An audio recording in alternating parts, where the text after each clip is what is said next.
Did I tell you the other day the UPS guy showed up and knocked on the door and I answered and he was like, "Lovely weather," which was correct and true. And then he told me that the frats were outside on the porches drinking, which that always happens the minute it gets nice. And they had a sign up that said "honk and we'll drink," as if they weren't going to already do that. Got to see. Oh, I shouldn't even bothered. We have to go to the right. Fulton recovery subject confirmed onboard helicopter. 6 maps for the final mission. Oh, jeez. Collecting. Some guy up there. Or no, he's inside.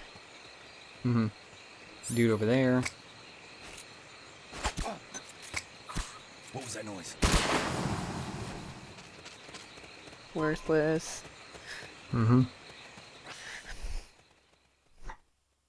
It's so obnoxious that you have to grind for these people.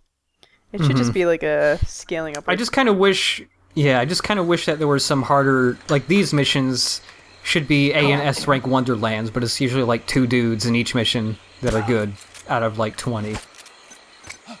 What's going on? Nothing. You're tired is all. Oh. Oop, I shot past him, that's why. Okay, so C. all the way back C. in D. Ugh. C, yeah. So all the way back in like the second update for this LP, like where I'm standing, I pointed out these footprints. They're Monster Hunter footprints. Are they supposed to be the little raptors? Because, Yeah, alright. they're the little Velociprey footprints. Awesome. I love that there is foreshadowing for that in the second update. That's actually amazing. Stay out of the water. That's beyond the scope of this operation. It's beyond the scope of this operation. You can't fish. I will fish if I want to.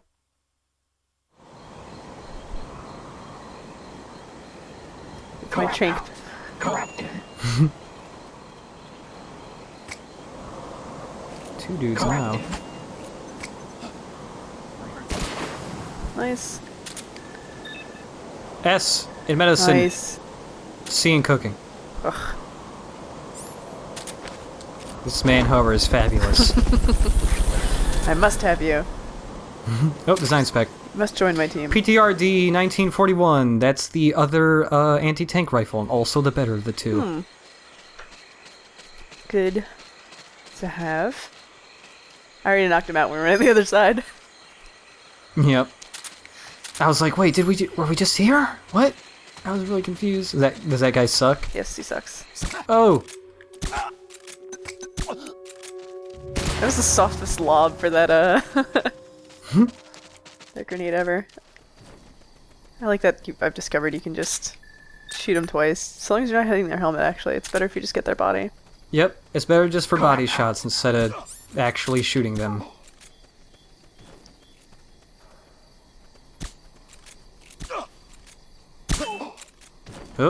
Oh, you got I'm him. just sniping everyone, don't worry. Let's see what this guy is. C in intel, C fighting. B in intel. A in R&D! Oh, yes. Gimme! That's what I like to see. It's like the second I see A in R&D, like, crazy sirens just start going off. Wee-woo. Like, we just found the grand prize. Actually, I'm thinking of the Price is Right theme when I... Do, do, do, do. Mission complete. Whew, that's gonna be obnoxious Folks to back run at through. Mother Base will be thrilled. Especially, like, what, that second or third map that has a ton of dudes? Well, that last one that we just did is gonna be bad. Although, actually, maybe it won't be so bad if you have your infinite bandana on and the stealth grenades. Yeah. So long as your aim is true, I think we'll be fine.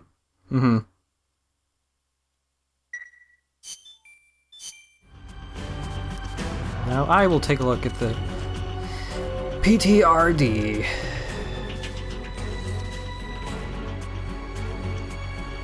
Yeah, so these anti-tank rifles are what we want for a specific helicopter fight, so we can just blow the canopy off right away and just immediately trank the guy in the cockpit. Nice. Might be an S rank, maybe. Maybe. Perhaps. You did it. Keep it up. Hooray! Yeah.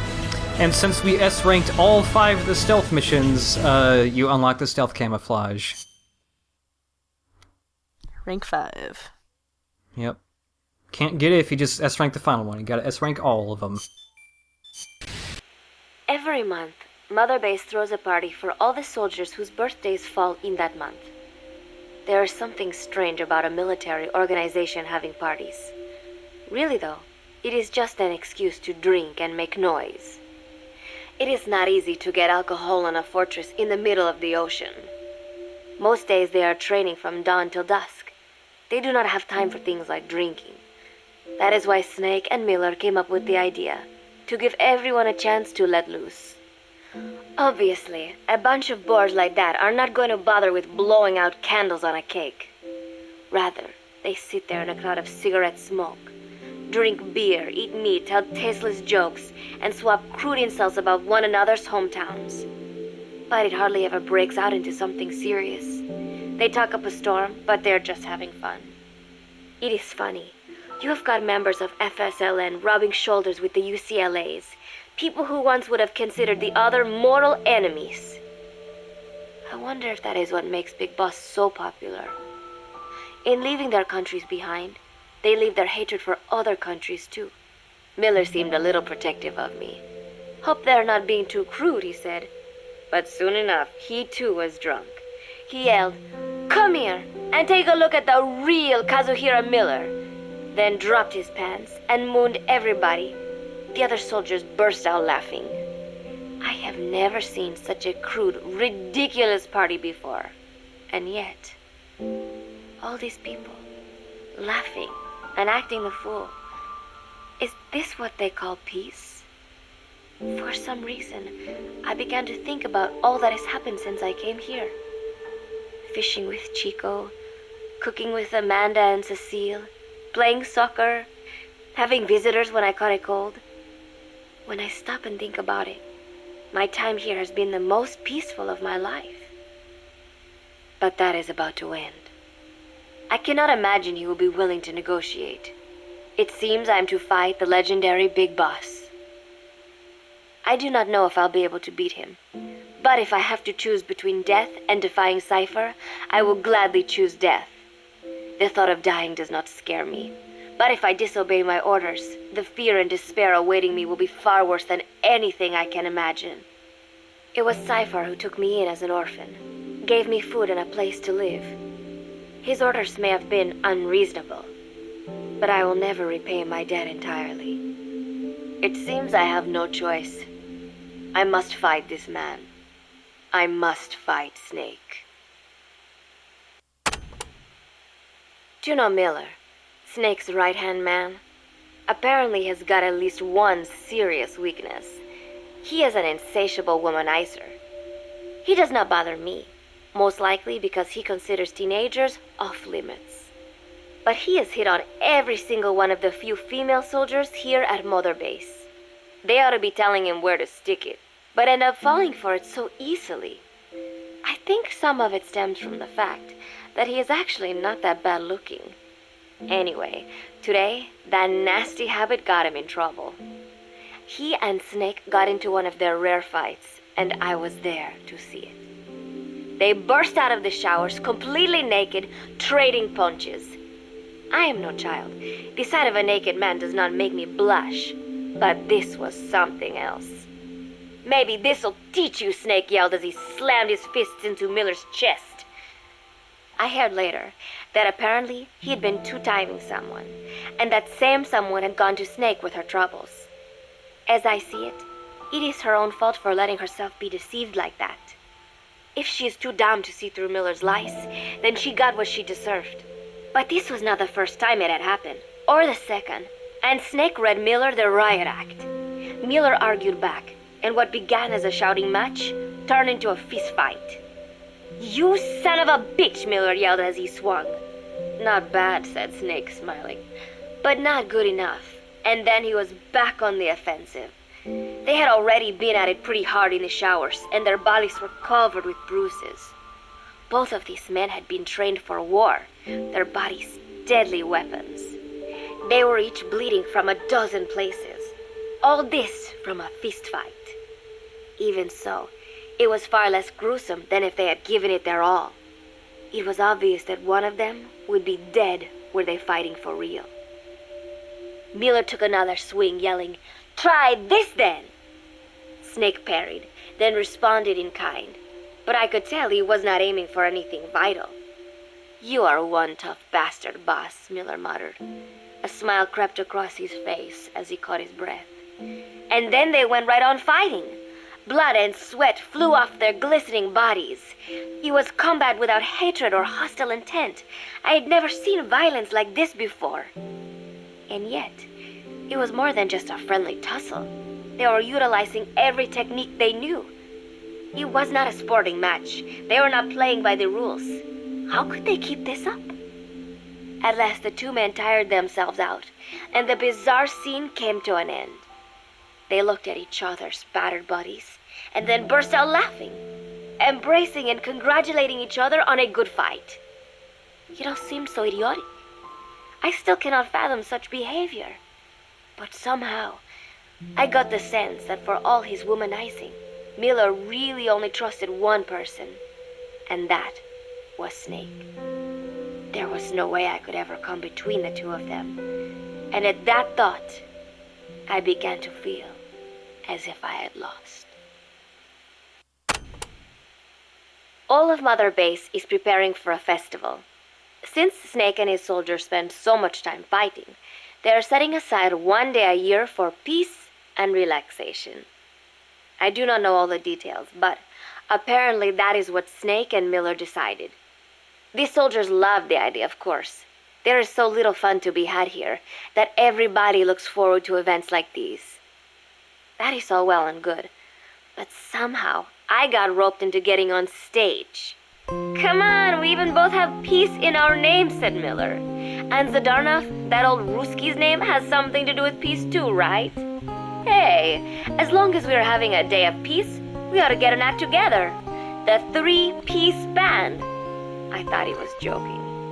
He then proceeded to share his idea without bothering to check with me. And now, I am slated to sing. Apparently, he had heard me on the deck one day, and since then he's wanted to form a band. Everybody's looking forward to it, so there is no way for me to back out now. I have never done anything like this, but it does feel kind of nice to know that people are looking forward to it. I mean, it cannot be any worse than Miller's singing, but modifications to Zeke are already finalized, and I must complete my mission. Betray Cypher now, and I will face a fate far worse than death. Still, there's no need to put things in motion just yet. What difference would it make to just wait a little while longer? A whole day of peace. The mission can wait until after that. Can it not? I know I am only delaying the inevitable. When the day comes, one of us will have to die. Snake or me. But still, if I could just come up with some way to stall Cypher, at least until our day of peace. When did I start having thoughts like this? My cover is blown. They know nothing of Cypher or my true objective, but they know I am a spy.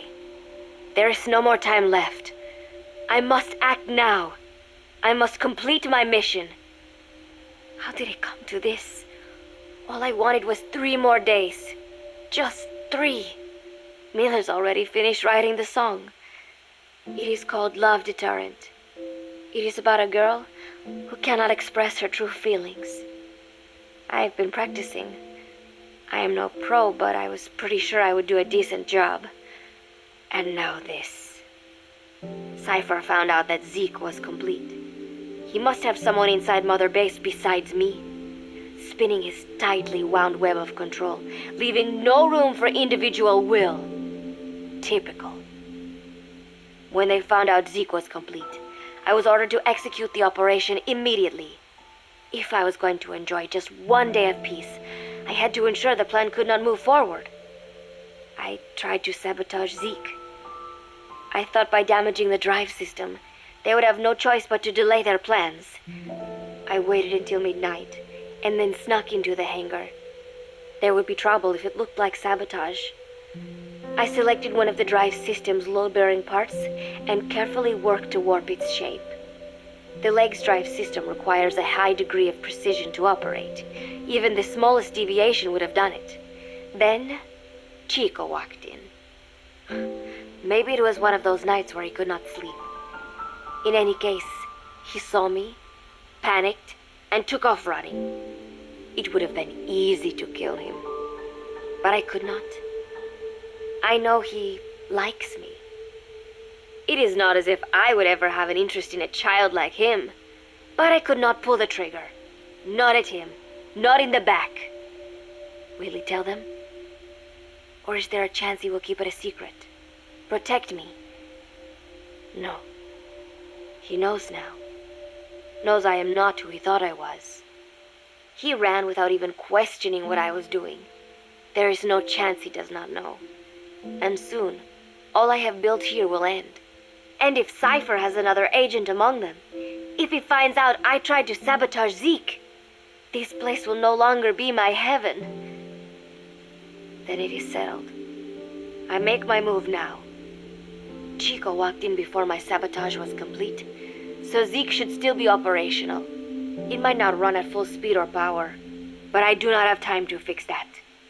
Without Zeke, I do not have a chance in hell of winning. I must act fast before Chico sounds the alarm. I knew it would come to this. I just did not think it would be so soon. It is time, Zeke. Metal Gear Zeke. Activate.